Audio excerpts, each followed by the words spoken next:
JSNIP4, Tuesday morning, Realist News, YouTube, second video.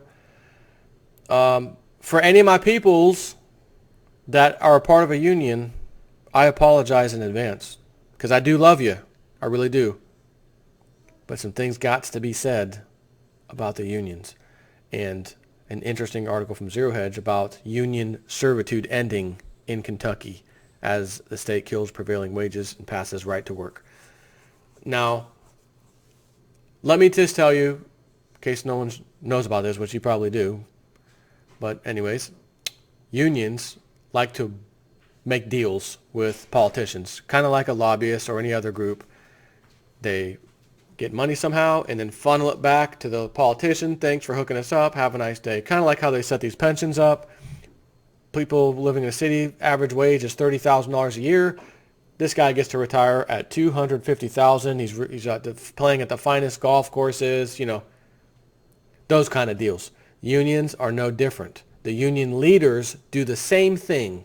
I want to hook my people up so I can be a part of this union, the person that controls it, get a nice fat salary, while anyone that's a member of the union, as an employee, union worker, etc., they're going to get, instead of what a job might pay $25 an hour, we're going to try to get you $70 an hour. You're totally worth it. And you believed it. And then it's time to pay on that a little bit later, and there's a problem. Can't be paid. So, company I work for subcontracts, and by chance, the subcontractors we've used in this particular scenario that I can't get into, we were required to use union workers. The union workers did not know, almost all of them, I mean huge majority, did not know how to perform the work we needed done.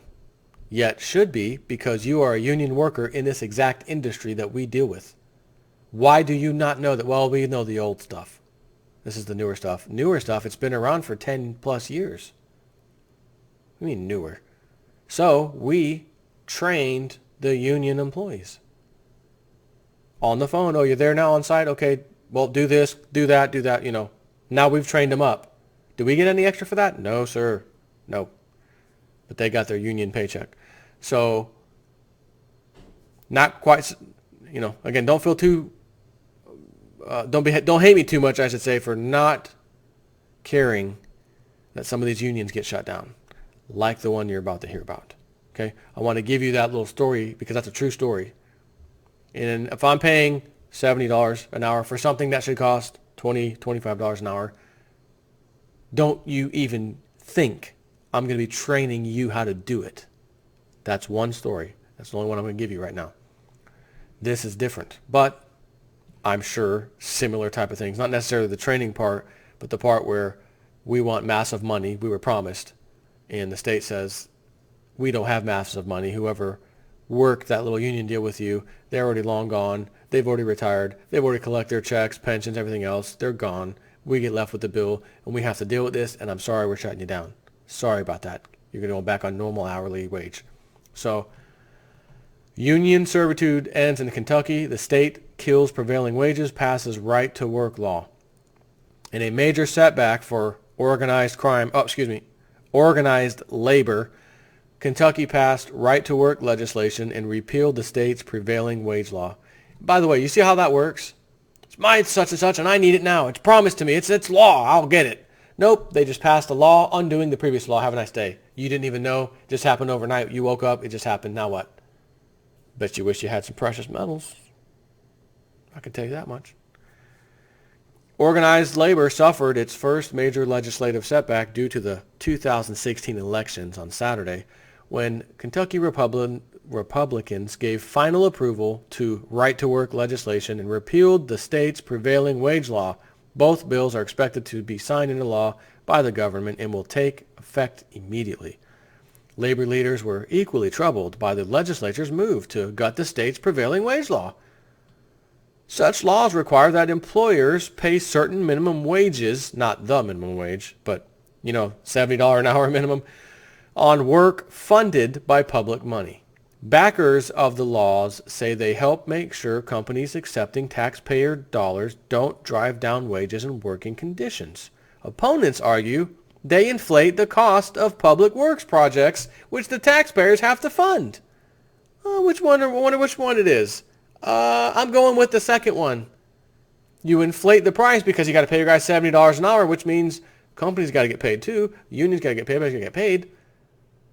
This massive road project could be God knows how much higher. I can't even fathom. I don't even know how much higher. This could be the equivalent of Obamacare website. Hundreds of millions of dollars for a website. Almost $1 billion, whatever the hell it was. You kidding me? Well, and they weren't even unionized. But that's the kind of deal the unions want and usually get. The repeal means prevailing wages will no longer apply to construction workers building schools and government buildings. Don't you love when they use those words? Schools, the children. The children. Remember this from Elf? But the children love the books. Anyways. Charlie Essex, the financial secretary for Local Union 369 of the international. Oh, they're international. Sucking off of every country, apparently. International Brotherhood of Electrical Workers in Louisville called the measure an attack on union people. Well, my response, honestly, is you've been attacking the taxpayer. I'm tired of paying for everyone's high wages. I want someone to pay for me. Give me high wages. Give me super high wages. Oh, wait. I had to work for myself to educate myself, learn how to program, ride that ladder, corporate ladder, so to speak. Not necessarily the corporate ladder, but at least my wage and skill level ladder, we'll call it. And I happen to do these videos on YouTube, which, again, peoples, love you guys. Video advertisements, love you guys. Bonus for JSNIP 4. I love it. But you know what the beauty of that is? Both cases, my company is not a union anything, so you're not paying my tab at all or paying excessive amounts for me to work for this company. And YouTube advertisers, the advertisers are actually paying the bill for that, etc. All you have to do is watch the video. This is beautiful. Once again, cost you nothing. That's how I like to roll. But the unions, on the other hand, we like huge wages, huge benefits, and in the occasional times we need someone to train us how to do the work we're supposed to know. Okay? So they called it an attack on union people. He estimated that the prevailing wage law applied to more than 30% of union construction work in Kentucky. Backed by business lobbies, Republican lawmakers around the country have been aggressive in pushing right-to-work bills and prevailing wage repeals in recent years. When Democrats lose control of a state house chamber or the governor's mansion, they are often powerless to stop them. Long confined to the South and West, right-to-work proponents have recently made inroads elsewhere in the country, including even the industrial Midwest. Since 2012, Indiana, Michigan, Wisconsin, and West Virginia have all gone right-to-work. Kentucky will be the 27th such state, making it more the norm than the exception around the country. The crux of the matter, congratulations to Kentucky. The state will now be able to avoid overpaying for schools and paving roads. Prevailing wage laws guarantee overpaying. Time to rein that in. Unions' misguided sense of fair. Under U.S. labor law, a union must represent all employees in a unionized workplace, even those who may not want representation. Unions argue it's only fair that all workers share the costs of bargaining and maintaining the union contract. Compelled servitude. There is nothing fair at all about forcing someone to join an organization against their free will. In fact, it's compelled servitude to do so. Even FDR understood the problem. Public unions get into bed with management and politicians and work out sweetheart deals for themselves at taxpayer expense.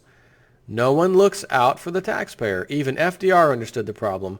In the message from FDR, it says, inquiring minds are reading snips from a letter from FDR regarding collective bargaining of public unions written August 16, 1937.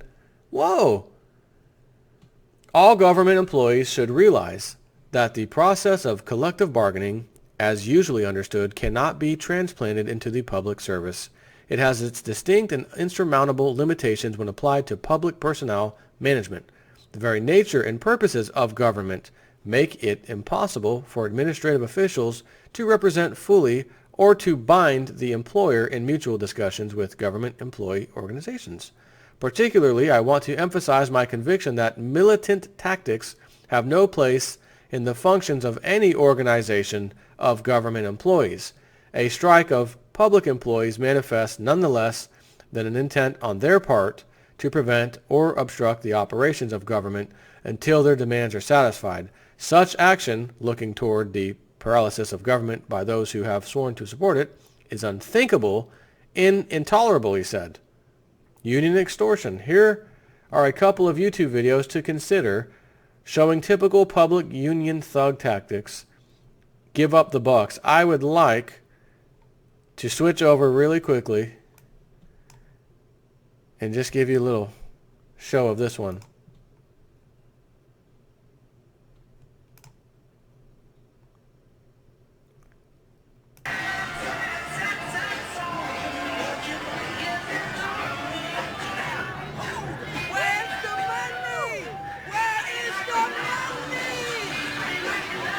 Give me the money. I won. Give me my money. Like Smokey said on Friday, I won. Give me my money. You what? I lost. Oh, fair work or whatever it's called, the right to work. Oh, I lost. That's right. So again, forgive me if one of you is a union worker. But I think the truth here is you know what I'm telling you, reading here right now, is true. And like FDR said, oh, the unions get all these sweetheart contracts. They get to deal with the schools, the government work, construction, streets, all that's all union. So if the union says, hey, $70 an hour is not enough, $70 an hour is not enough. You can't tell them make it enough. What you can tell them is, oh, wait, you want 90 an hour? Okay. Yeah, we can't really hire because of the contracts. We can't hire anybody else to do the public work, these public projects, works projects. Gosh, what can I do? Nothing. Nothing.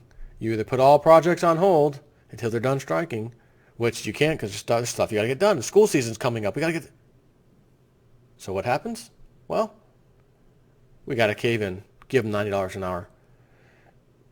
So each state should be getting rid of every single union there is. Plain and simple. Take care.